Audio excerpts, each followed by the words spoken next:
अस्सलामुअलैकुम दोस्तों।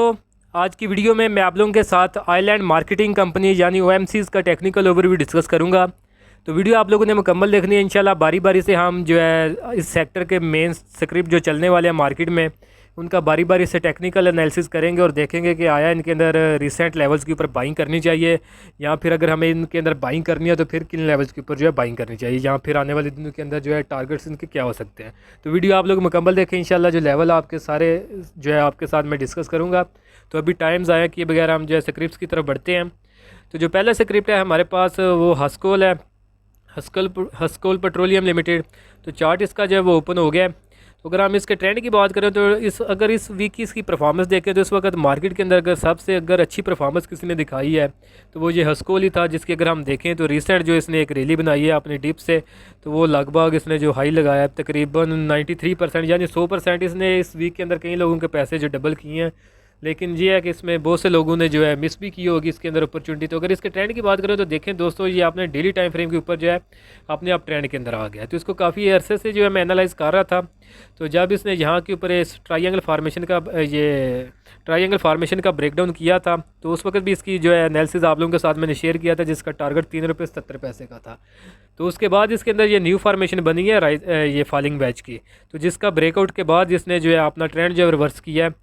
तो इस लेवल 4 रुपये 26 पैसे के ऊपर इसका जो है ब्रेकआउट लेवल बनता है। तो इसी लेवल के ऊपर इसके अंदर बाइंग बनती थी। लेकिन ये है कि जब इसने ब्रेकआउट किया है तो दोबारा इसको रीटेस्ट करने के बजाय ये स्ट्रेट अवे जो है ऊपर निकल गया। तो यानी ये हमारे हाथ से जो अपॉर्चुनिटी तो निकल गई है। और अगर हम इसके हायर साइड के ऊपर टारगेट्स देखें, जिस इसने ये फॉलिंग वेज का जो ब्रेकआउट किया है, तो इसका अगर टारगेट देखें तो टारगेट इसका एक तो विर्थ होती है, और दूसरा जो इसका मेन टारगेट होता है जो इस फॉलिंग वेज की जो फर्स्ट रेजिस्टेंस होती है जो कि 7 रुपये 24 के राउंड अबाउट बनती है, तो वो इसका टारगेट होता है। तो वो अगर हम देखें तो जो इसने ये एक रिसेंट रैली बनाई है तो एग्जैक्टली इन दो कैंडल्स के अंदर इसने 7 रुपये 24 पैसे से जो है रिजेक्शन ली है। तो अभी इसका फ्यूचर के अंदर क्या लाया अमल होना चाहिए, हमें किस लेवल के ऊपर बाइंग करनी चाहिए। तो देखिए दोस्तों, इसका जो वन डे का टाइम फ्रेम है तो उसके अंदर इसका जो है ट्रेंड अप हो गया है। तो अप ट्रेंड होने के बावजूद लेकिन इसकी प्राइस अगर हम देखें तो हाईली इन्फ्लेटेड है। तो हाईली इन्फ्लेटेड जो होते हैं वहाँ के ऊपर जो स्टॉक भी बंदा हो सकता है अगर बाइंग करें। तो उसके लिए आप लोगों को जो है कुछ चीज़ों का ध्यान रखना होगा अगर आप इसके अंदर इंटरेस्टेड है फ्यूचर के अंदर बाइंग करने के लिए। तो देखिए ट्रेंड इसका अप है, तो अप ट्रेंड के अंदर जो आपने बाय ऑन डिप की स्ट्रेटजी है वो रखनी होती है। यानी अगर प्राइस आपको डिप में मिले तो आप उसको बाई कर सकते हैं। तो उसके लिए आप फिबोनाची का जो है टूल इस्तेमाल कर सकते हैं। तो डिप इसके ऊपर जो है वो 2-3 लेवल बनते हैं। तो एक ये 0.38 का लेवल बनता है जो कि तकरीबन 6 रुपये के राउंड बनता है। और दूसरी अगर डिप देखें तो वो 5 रुपये 65 पैसे की, और अगर हम सेफ़ डिप की बात करें तो वो 5 रुपये 22 पैसे यानी सवा 5 रुपये का जो लेवल है वो इसके अंदर जो है बनता है इसकी डिप का। तो इसके राउंड अबाउट अगर इसकी प्राइस आए तो यहाँ के ऊपर इसके अंदर थोड़ा रिस्क लिया जा सकता है। तो ये इसका जो डिप लेवल है तो डिप के अंदर इसके अंदर बाई करें, इन्फ्लेटिव रेट्स के ऊपर इसके अंदर बाइंग ना करें, क्योंकि इसके जो ऑपरेटर हैं वो बड़े ख़तरनाक पार्टी है।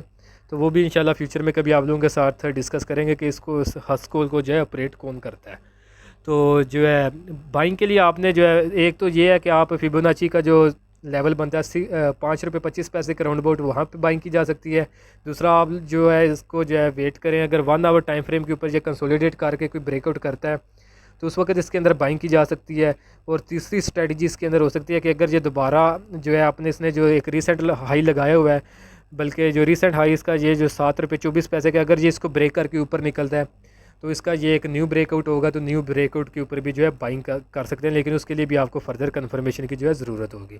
तो ये 3 स्ट्रेटजी हैं, 3 स्ट्रेटजी के तहत इसके अंदर जो है बाइंग की जा सकती है। करंटली आपने इस 7 रुपये 24 पैसे से ये रिजेक्शन ले रहा है, तो वेट करें। विदाउट कन्फर्मेशन इसके अंदर बाइंग ना करें, स्टॉक भी हो सकते हैं। अगर आपको कन्फर्मेशन जो 3 आपको बताई है मैंने उन लेवल्स के ऊपर आपको ये मिले तो इसके अंदर जो है बाइंग की जा सकती है। नेक्स्ट स्क्रिप्ट है हमारे पास OMC सेक्टर का, वो है हमारे पास SGC सुई सदरन गैस। तो सुई सदरन गैस की अगर हम बात करें तो ये भी आपने एक अप ट्रेंड के अंदर आ रहा है। तो अप ट्रेंड का इसने जो आगाज़ किया था वो यहाँ के ऊपर इसने एक जो है फार्मेशन का ब्रेकआउट किया था तकरीबन 9 रुपये 90 पैसे के राउंड अबाउट। तो जिसका टारगेट हमारे पास 11 रुपये और 24 पैसे का बनता है। तो ये प्रीमियम ग्रुप में तो मैंने इसके ऊपर एग्जैक्ट इसी लेवल के ऊपर 9 रुपये और 90 पैसे के ऊपर बाइंग कराई थी, और ये टारगेट भी हमारा 11 रुपये 24 का जो है ऑलमोस्ट प्रीवियस वीक के अंदर जो है अचीव हो गया था। तो करंटली प्राइस जो है इसकी कंसोलिडेट कर रही है। तो अगर आने वाले दिनों के अंदर ये दोबारा कंसोलिडेट करके कुछ छोटे टाइम फ्रेम के ऊपर ब्रेकआउट करता है या किसी टाइम फ्रेम के ऊपर भी, तो इसके अंदर जो है दोबारा बाइंग के लिए जो है रिस्क लिया जा सकता है। तो ये इसका ट्रेंड अप है, तो इसके अंदर भी जो है आपकी स्ट्रैटेजी बाइंग ऑन डिप होनी चाहिए।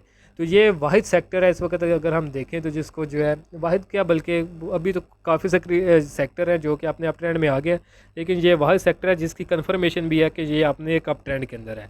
तो इनके अंदर जो है आप इन्फ्लेटिव रेट्स के ऊपर बाइंग करने के बजाय जो है आप लोग वेट करें। अगर आपको प्राइस डिप के ऊपर मिलती है तो इस सेक्टर के अंदर जो है आप बिला झिझक बाइंग जो है कर सकते हैं। तो SSGC के बाद अगर हम देखें तो हमारे पास एटक पेट्रोलियम लिमिटेड। तो अटक पेट्रोलियम का अगर हम देखें चार्ट्स के ऊपर, तो अटक पेट्रोलियम जो है ये भी अपने एक अप ट्रेंड के अंदर आ रहे हैं। तो अप ट्रेंड का आगाज़ इसने यहाँ के ऊपर एक ट्रायंगल फार्मेशन का ब्रेकआउट करने के बाद स्टार्ट किया था, जो कि 326 रुपये का लेवल बनता है। तो 326 के बाद ये प्राइस इसके ऊपर गई थी और दोबारा इसने इसी लेवल जो कि 326 324 ये ट्रेंड लाइन का लेवल था 324 का। तो इस लेवल के ऊपर एग्जैक्ट इसके ऊपर मैंने वीडियो बनाई थी कि इसके अंदर जो है बाइंग की जाए और ये आने वाले दिनों में आपका तमाम जो लॉस है वो पूरा कर सकता है। और टारगेट इसके अंदर हमारा 387 रुपये और 74 पैसे का। तो ये यूट्यूब के ऊपर ही इसकी मैंने इस चैनल के ऊपर ही वीडियो बनाई थी। तो जिन लोगों ने उस वक्त इसके अंदर 324 के राउंड अबाउट बाइंग की होगी तो डेफिनेटली उन्होंने ये जो है इसके अंदर खासा जो है गेन बनाया होगा। तो अगर हम इसकी करंट प्राइस देखें तो ये अभी करंट प्राइस इसकी है जो ऑलमोस्ट हमारे टारगेट्स के ऊपर ही है। तो ये तकरीबन 3 से 4 दिन जो है ये प्रीवियसली हमारे जो आइडेंटिफाइड टारगेट्स थे उन्हीं के ऊपर है। तो अगर न्यू बाइंग की बात करें तो इसके अंदर भी सेम स्ट्रेटजी होगी। अभी एक इन्फ्लेटेड रेट्स के ऊपर है, तो वेट करें दोबारा ये कंसोलिडेट करे। तो कंसोलिडेशन के बाद अगर ये दोबारा ब्रेकआउट करता है तो फिर ब्रेकआउट के बाद जो है इसके अंदर दोबारा बाइंग की जा सकती है। तो इसके अंदर भी स्ट्रेटजी सेम होगी बाइंग ऑन डिप की। तो ये है कि डिप को आपको जो एनालाइज करना आना चाहिए चार्ट्स के ऊपर। तो APL के बाद हमारे पास SNGP है। तो SNGP को अगर हम देखें तो SNGP का अगर हम चार्ट डेली टाइम फ्रेम के ऊपर देखें तो ये भी आपने एक अप ट्रेंड में आ रहा है। तो अप ट्रेंड का आगाज़ जो है इसने ये तकरीबन 3 रुपये और 24 पैसे के ऊपर जो किया था। तो उस वक्त इसके अंदर तो बल्कि मल्टीपल जो है मैंने बाइंग कराई थी, लेकिन जो इसके अंदर लास्ट बाइंग कराई थी तो वो आई थिंक लास्ट वीक में या उससे लास्ट वीक में मैंने बाई कॉल दी थी इसी यूट्यूब चैनल के ऊपर। तो तकरीबन 30.5 रुपये के राउंड अबाउट इसकी प्रीमियम ग्रुप के अंदर भी हमारी जो है बाइंग थी। और टारगेट इसका तकरीबन 35.5 रुपये के राउंड अबाउट था, 36.5 रुपये बल्कि। तो इन कैंडल्स के अंदर ये आलमोस्ट अपने टारगेट्स के करीब आए। तो आने वाले दिनों में तकरीबन ये दोबारा में भी प्राइस आए और ये जो इसने एक दोबारा छोटा सा अंदर गैप क्रिएट किया हुआ है तो इसको जो है ये फिल कर सकता है। तो बाकी स्ट्रेटजी इसके अंदर भी सेम बाइंग ऑन डिप की होगी, लेकिन यह है कि डिप आपको जो एनालाइज करनी आनी चाहिए। तो ये है कि जब इसकी प्राइस यहाँ से ये नीचे आई थी तो एग्जैक्ट हमारा जो प्रीमियम ग्रुप था उसके अंदर मैंने इन्हीं लेवल्स के ऊपर जो बिल्कुल इसकी डिप थी बिल्कुल एग्जैक्टली डिप के ऊपर इसके अंदर बाइंग कराई थी। तो ये है कि अगर आपको चार्ट के प्रॉपर एनालिसिस आते हो तो ये आप है कि आप भी इजीली जो है इसको आइडेंटिफाई कर सकते हैं कि प्रॉपर डिप बनती कहते हैं कैसे है। ये यूट्यूब के ऊपर आपने काफ़ी लोगों को सुना होगा कि बाइंग ऑन डिप करें, बाय ऑन डिप करें। तो डिप का जो है जो बता रहे होते हैं एक्चुअली में बहुत से लोग उनमें ऐसे हैं जिन्हें खुद भी पता नहीं है कि डिप कैसी है। अगर हम रिसेंट हाई देखें तो हाई इसने 41 रुपये के राउंड अबाउट लगाया है। तो अगर ये तकरीबन इसकी प्राइस जब इसके आई है 36 रुपये के ऊपर, तो जो कह रहे होते हैं बाइंग ऑन डिप पे करें बाइंग ऑन डिप, तो उनके लिए ये भी एक डिप ही थी। लेकिन अगर हम चार्ट्स को प्रॉपर एनालाइज करें तो इसकी डिप जो है वो अराउंड इन लेवल्स के ऊपर बनती थी और यही एग्जैक्ट हमारे लेवल थे 30 रुपये 31 पैसे 30 रुपये 31 रुपये। ये राउंड अबाउट लेवल था जहाँ के ऊपर हमने इसके अंदर एग्जैक्टली डिप के ऊपर जो बाइंग की थी और इसी लेवल के ऊपर जो आपको मैंने यूट्यूब के ऊपर ये वीडियो भी बना के इसके अंदर बाइंग कॉल दी थी। तो नेक्स्ट स्क्रिप्ट अगर इसके अंदर दोबारा बाइंग की तो वेट करना होगा कि छोटा टाइम फ्रेम यानी 15 मिनट 30 मिनट और 1 आवर, अगर इसके ऊपर आपको दोबारा कोई ब्रेकआउट नज़र आते तो आप इसके अंदर जो दोबारा बाइंग कर सकते हैं। बाकी SNGP के बाद हमारा जो नेक्स्ट स्क्रिप्ट है शेल है। शेल का भी चार्ट जो है वो ओपन हो गया, शेल पाकिस्तान लिमिटेड। तो इसके अंदर जो मैंने लास्ट वीडियो बनाई थी मैंने तकरीबन 18 जून के राउंड अबाउट। तो उस वक्त मैंने आपको बताया था कि इसने अपने एक ये फॉलिंग वेज जो है इसका ब्रेकआउट किया हुआ है। तो अगर आने वाले दिनों में इसकी प्राइस जो है वो रीटेस्ट करे इस ट्रेंड लाइन को तो यहाँ के ऊपर जो बाइंग की जा सकती है। बाकी ब्रेकआउट लेवल इसका 112 रुपये का था। तो जो टारगेट्स होंगे इसके अंदर हमारे फर्स्ट टारगेट 125 का होगा और सेकंड टारगेट यही वेज पैटर्न का जो फर्स्ट रेजिस्टेंस है राउंड अबाउट 140 रुपये के। तो ये इसके अंदर जो है 2 टारगेट होंगे। तो ये जिन्होंने उस वक्त वीडियो देखी होगी और लेवल जो है उनके ऊपर अमल किया होगा तो डेफिनेटली इन्होंने 110 रुपये के 12 रुपये के राउंड अबाउट बाइंग करके 125 के ऊपर इसके अंदर जो है अपना कुछ पार्ट जो है ऑफलोड किया होगा। बाकी अगर ये है कि अभी प्राइस दोबारा इसकी कंसोलिडेट कर रही है तो जैसे इसके अंदर कोई ब्रेकआउट होता है तो आप इसके अंदर जो है दोबारा बाइंग कर सकते हैं और इसकी प्राइस जो आने वाले दिनों में दोबारा इसके जो ऊपर फाइनल टारगेट है इस वेज फार्मेशन का जो कि 140 रुपये के राउंड अबाउट है वहाँ तक जा सकती है। लेकिन यह है कि अभी अगर आपने न्यू बाइंग अगर आपने नीचे से बाइंग की हुई है तो आप ट्रेल कर सकते हैं। अगर ये आप न्यू बाइंग करना चाहते हैं तो उसके लिए आपको वेट करना चाहिए एटलीस्ट ब्रेकआउट न्यू ब्रेकआउट का। यह है कि यहाँ के ऊपर अगर आप बाइंग करेंगे जिन्होंने नीचे से की हुआ है तो उनके लिए तो वेल एंड गुड है। बाकी अगर ऊपर हायर रेट्स पे अभी करेंगे तो ये है कि रिस्क जो है कंप्रोमाइज़ हो सकता है। तो ये है कि अगर जैसे ही आपको ब्रेकआउट के ऊपर कोई कन्फर्मेशन मिले तो इसके अंदर डेफिनेटली जो है बाइंग की जा सकती है। तो शेल के बाद हमारे पास है PSO। तो PSO के अगर हम देखें तो 1 डे का टाइम डेली टाइम फ्रेम के ऊपर इसका चार्ट मैंने ओपन किया हुआ है। तो इसके अगर हम ट्रेंड की बात करें तो ट्रेंड इसका जो है अपने अप ट्रेंड के अंदर आ चुका है। तो अप ट्रेंड का आगाज़ इसने 174 रुपये और 50 पैसे के ऊपर किया था। तो उसके बाद प्राइसेस की दोबारा नीचे आई थी। तो इसका जो प्रीमियम ग्रुप था उस अपने प्रीमियम ग्रुप के अंदर जो है मैंने एग्जैक्टली एक तो इसकी जो ब्रेकआउट लेवल के ऊपर राउंड अबाउट और दूसरी इसकी 167 पैसे 167 रुपये यानी 167 के ऊपर जो इसने आई थिंक रिसेंट लो भी लगाया है। तो जिसके बाद इसकी प्राइस एक हाई बनाया है। तो ये इसके अंदर हमारी ये 2 लेवल्स के ऊपर बाइंग थी। डिप के ऊपर एग्जैक्टली डिप के ऊपर बाइंग थी और टारगेट हमारा 194 रुपीज़ का था। और यहाँ पे अगर आप लोग देखें तो एग्जैक्टली इसकी जो क्लोजिंग है इसने ये जो हमारा आइडेंटिफाइड टारगेट हमने किया हुआ था यहीं से रिजेक्शन लेके अभी भी प्राइस जो है दोबारा कंसोलिडेट कर रही है। तो ये है कि प्राइस अगर कंसोलिडेट करती है और दोबारा इसके अंदर कोई ब्रेकआउट होता है तो फिर आप ब्रेकआउट के बाद इसके अंदर बाइंग कर सकते हैं। करंटली अगर आप इसमें बाइंग करते हैं तो दोबारा अगर ज़्यादा देर के लिए इसका जो है कंसोलिडेशन में प्राइस जाएगी तो ये है कि आपकी जो है लिक्विड जो अमाउंट है आपका वो इसके अंदर काफ़ी देर के लिए स्टॉक हो सकता है। तो दोस्तों अगर आप लोग भी चाहते हैं कि फ्यूचर में आप लोगों को जो है टाइमली बाय सेल कॉल मिलती रहे तो उसके लिए आप मेरा प्रीमियम ग्रुप जो है वो ज्वाइन कर सकते हैं। तो प्रीमियम ग्रुप हमारा इस वक्त अल्हम्दुलिल्लाह पाकिस्तान स्टॉक एक्सचेंज का जो है एक्टिव मेंबर के लिहाज से सबसे बड़ा जो है ग्रुप बन चुका है। तो अगर आप भी इस सबसे बड़े ग्रुप का मेंबर बनना चाहते हैं तो उसके लिए ये नीचे दिए गए व्हाट्सअप नंबर पे मैसेज करके इसको ज्वाइन करने की डिटेल ले सकते हैं। और चार्जेस की बात करें तो जो कि पूरे साल के सिर्फ 6000 है। तो ये लिमिटेड टाइम के लिए तो इसको अगर आप अवेल करना चाहते हैं तो इस लिमिटेड टाइम के अंदर आप इसको जो है फ़ौरन अवेल कर लें। तो अभी हम जो है वो चलते हैं दोबारा अपने स्क्रिप्ट्स की तरफ। तो PSO की भी डिस्कशन कर ली है हमने। तो PSO के बाद हमारा जो है स्क्रिप्ट है HTL। तो HTL को अगर हम देखें तो इसका 1 आवर के ऊपर मैंने चार्ट लगाया हुआ है। तो 1 डे के ऊपर ऐसा सच क्लियर कट इसकी कोई जो है कोई फार्मेशन समझ नहीं आई। लेकिन यह है कि अगर हम 1 आवर के ऊपर देखें तो इसकी जो है प्राइस जो है एक बड़ी जो है अट्रैक्टिव सी फार्मेशन बना रही है, ट्रायंगल फार्मेशन बना रही है। तो अगर 1 आवर के ऊपर हम देखें तो ये अपने एक अप ट्रेंड के अंदर आ रहा है।